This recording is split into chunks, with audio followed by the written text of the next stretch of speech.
But our hybrid model for grades 1 through 3 will involve 2 groups of students, each there for 50% of the time. So Monday and Tuesday we'll have cohort A in the building, and Thursday and Friday we'll have cohort B in the building.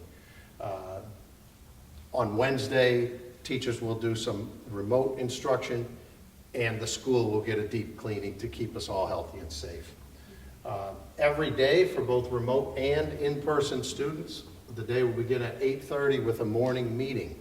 Remote students will have live instruction or synchronous instruction during that time to talk about what's coming that day, what happened the day prior, and to focus on the social and emotional well-being of our students, because boys and girls coming back to school after 6 months away, those are some serious concerns that we have. We'll be using a second step and responsive classroom curriculum that we have.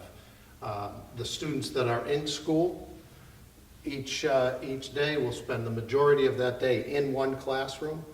Adults will move, but students will move very little.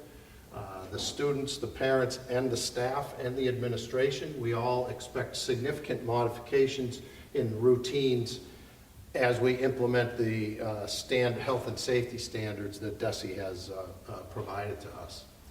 Remote learning, those students that are at home during the remote period of the week, they have a full day schedule as well.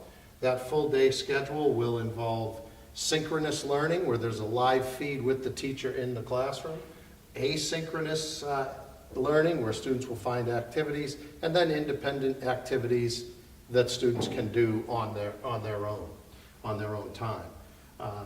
At the end of each day, students will all come together, both remote and in person again, for a short 15-minute closing session to talk about that day and what they should do in preparation for the following day. Some of our high needs students will be in school all 4 days, Monday, Tuesday, Thursday, and Friday. The definition of a high needs student can be found in the document that the superintendent went over a day ago. And we'll also provide some more details when the special ed director comes forward. Like every school, progress is measured in a variety of ways, a variety of assessments. That will be done both for the in-school students and the remote students. It's very important to know that we're going to be taking attendance. Students are going to be required to be there and required to complete things, whether they're in the classroom or at home on the computer. This is a sample of what the hybrid plan will look like.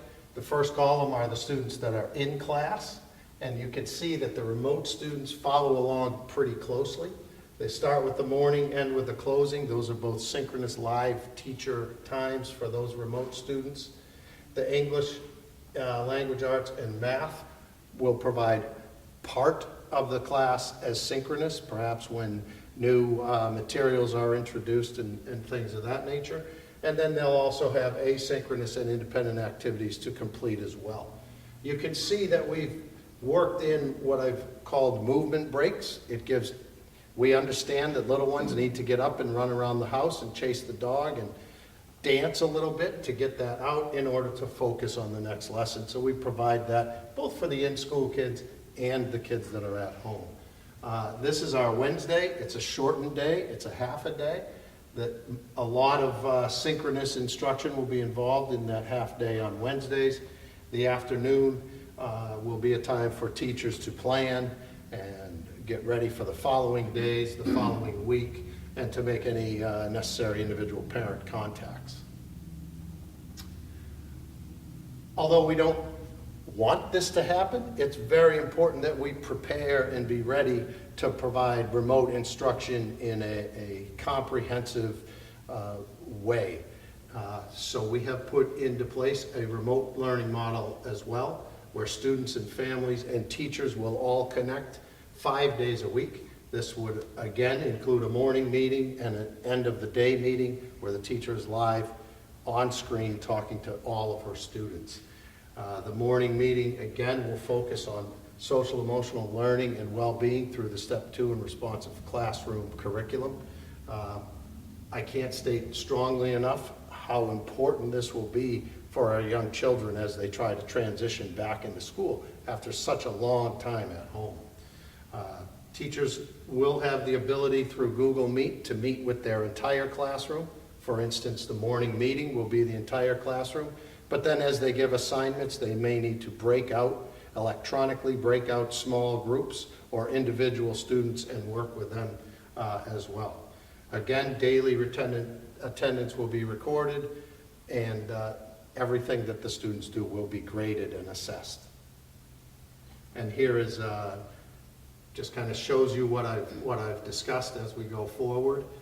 It breaks down the day into the separate subjects and talks about how the teacher will present that, whether it's synchronous, asynchronous, or independent learning. Again, we hope not to have to go to full remote. Our goal is to bring students into the building and continue to bring more and more students in, but it's important that we be prepared for this because a virus is unpredictable, and we just definitely want to be ready. So those are the remote and hybrid plans. I appreciate you watching. Thank you.